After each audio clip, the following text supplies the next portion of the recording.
Mas aí, a gente tava conversando aqui, eu tava conversando aqui com o Gian antes. Cara, esse lance da guerra e tudo mais lá na Rússia, Ucrânia e tal. Agora a Rússia, o Putin lá meteu essa que tá puxando uns caras meio que pra se preparar pra guerra, uns reservistas, não é?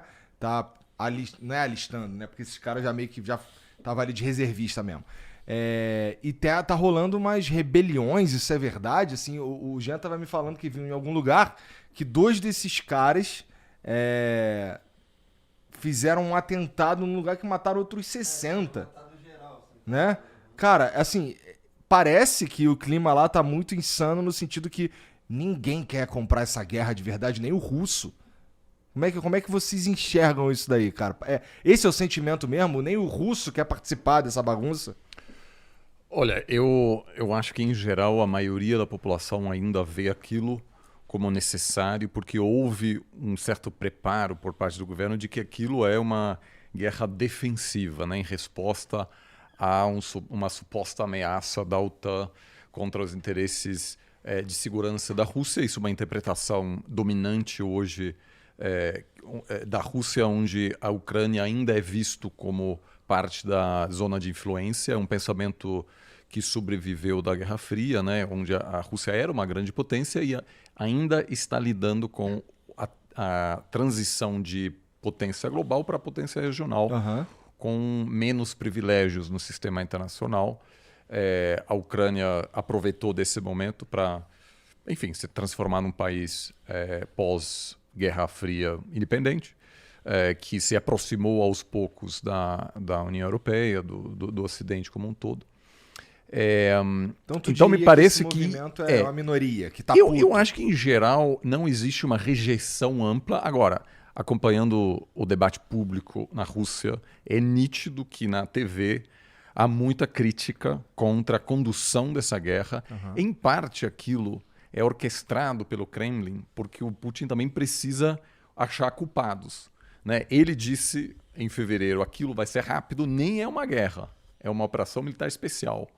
Então não se pode falar de guerra até hoje, da cadeia, se você diz a Rússia está em Sério? guerra. Por quê? Porque ele disse que aquilo é simplesmente uma defesa legítima contra, né, uma ameaça vindo de fora, e a gente vai chegar lá, e claramente foi mal assessorado, né, de alguma maneira, porque não preparou a população para um conflito de maior duração.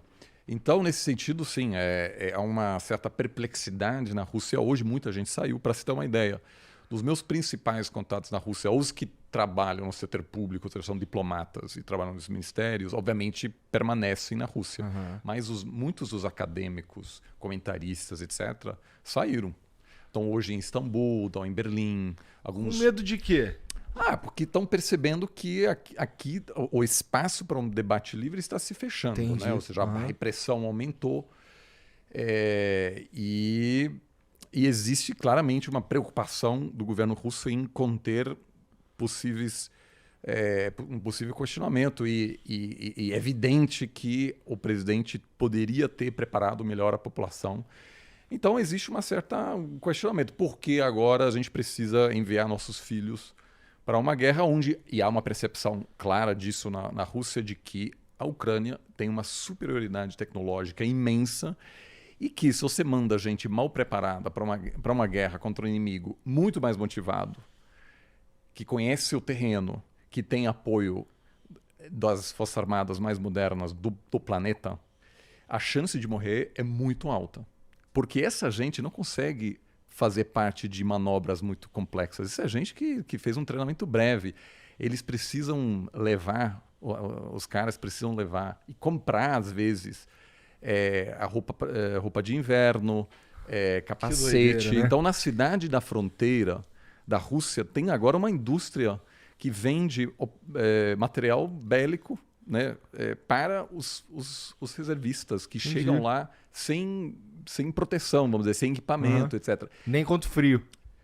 Então isso claramente preocupa a população, tanto que a elite está Vazando. eu acabei de voltar eu estive na Alemanha, na Suíça, e você vai nos bons restaurantes, cheio de russo nas ruas, muito carrão com placa da Rússia. Por quê? Porque a elite falou, tô fora. Por quê? a mobilização inicial 300 mil, mas nada indica que pode haver outras ondas de mobilização. Então, se você tem a grana e os contatos, Vaza. ou vaza, ou tem contatos tão bons com o poder que sabe que você não vai ser chamado. Entendi. Mas a perspectiva é de uma guerra sem fim. Né? Aí a gente já conversou disso. Eu não vejo hoje como o governo Putin consegue dizer, beleza, a gente infelizmente não alcançou nenhum dos nossos objetivos, a gente inclusive perdeu a Crimeia, talvez, né? E beleza, vamos continuar, cometemos um erro e bora, né? Vamos virar a página. Isso, eu não vejo hoje espaço político para isso.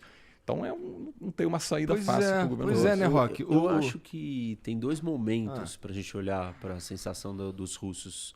E o primeiro momento é quando o Putin declara essa operação especial que o Oliver falou, para não declarar guerra, exatamente para não se colocar numa situação difícil. Mas ele politicamente. errou, né? Por quê? Porque se ele vira e fala assim, olha, nós estamos entrando em guerra e tem que mobilizar a população inteira, e o país, e todo mundo tem que mandar obrigatoriamente os seus filhos, e os homens têm que entrar e ir para a guerra, o serviço militar obrigatório, ele ia se dar muito mal. E nós estamos entrando numa fase da guerra onde ele declarou que haverá uma grande mobilização, além dos soldados iniciais daquela operação inicial, né?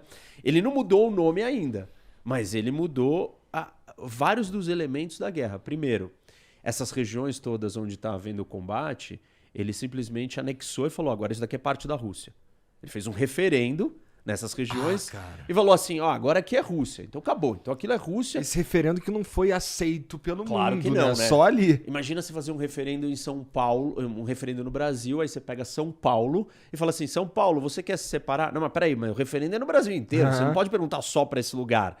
E foi o que ele fez. Esse é um dos elementos problemáticos do referendo, que foi igual ao referendo que ele fez na Crimeia. Bom, além de ser no meio de uma guerra. Isso. Estão lutando pela coisa. Como que alguém quer se separar naquele momento? Então é ridículo. Então... Esse é o primeiro ponto. Aí o segundo ponto é que ele não... quando ele faz isso, ele está sinalizando, agora esse território é russo. E se nós perdemos esse território, ou se atacarem, ou se a Ucrânia atacar esse território que era antes o campo de batalha, agora é um ataque à Rússia. Então, ele está preparando psicologicamente a população e as Forças Armadas e a opinião pública internacional e todo mundo para virar e falar assim, olha, agora nós estamos numa guerra maior. Agora nós estamos verdadeiramente em guerra. E o que está acontecendo? A população agora vai ficar incomodada. 70% das pesquisas de opinião pública mostravam que 70% dos russos eram a favor da guerra. Mas por quê? A guerra não afetava a vida deles. Mas agora... Agora, se você vai ser mobilizado, se você vai ter que vir para o serviço militar obrigatório, tanto que o número não só da elite que está saindo, mas de homens fugindo, já são 300, quase o mesmo número do que ele disse que tem que mobilizar. 300 mil russos fugiram da Rússia quando veio ele decretar que está mobilizado, nós vamos mobilizar mais 300 mil pessoas, homens. E então, assim, agora ele vai começar a ter que lidar com um problema que ele no começo conseguiu gerenciar bem. Claro, concordo com o Oliver, ele já preparou um negócio totalmente errado, ele vendeu uma coisa errada, mas era o que ele tinha para vender no início, para não ter um atrito, uma resistência gigantesca da população. Porque a guerra para o russo comum, assim, não está afetando tanto a vida dele. Ele não está tendo que ir lá morrer. Era só os soldados, né, os profissionais militares. Agora não. E aí ele vai ter que lidar com uma incômodo interno. Com a população revoltada. Ele vai ter que gerenciar dois problemas. O da guerra, da opinião pública, de botar esses caras para lutar, deles estarem preparados, terem equipamentos. E, enfim, essa segunda parte, né, de ter equipamento e tal, e estar preparado para lutar, vai de encontro com o primeiro problema. Ele só está nessa situação que ele precisou mobilizar mais gente porque eles foram muito mal. Sim.